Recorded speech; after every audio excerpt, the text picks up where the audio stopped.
यो मेरो पनिसमेन्ट हो आजको है। धेरै दिन भएको थियो मैले एक्सक्युजेस बनाएको है। फेरि पहिलाकै नराम्रो त्यो साइकलमा फसेको भनौँ न है। सो बेसिकली के भएको थियो भन्दा दसैँभन्दा अगाडि मेरो लेग इन्जुरी भएकोले गर्दाखेरि म रनिङ गर्नु सक्थिनँ है।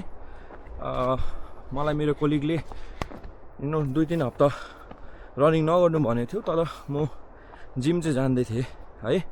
तर बिचबिचमा दसैँमा दिवालीमा मैले धेरै एक्सक्युज बनाएँ। 2-3 दिन मैले जिम स्किप पनि गरेँ, वर्कआउट स्किप पनि गरेँ है। त्यसले गर्दा मलाई रिग्रेट एउटा गिल्टी त भइरहेकै थियो, तर काहीँ न काहीँ त्यो जो मेरो पहिलाको लाइफस्टाइल थियो त्यो लाइफस्टाइलपट्टि बिस्तारै म जान्दै थिएँ है। अनि आज मलाई ठिक लागेन एन्ड देन यो मेरो मैले आफैले दिएको पनिसमेन्ट हो है। म घरबाट निस्केँ वकमा, कहाँ पुग्छु मलाई थाहा छैन, तर हिँडिरहेको छु।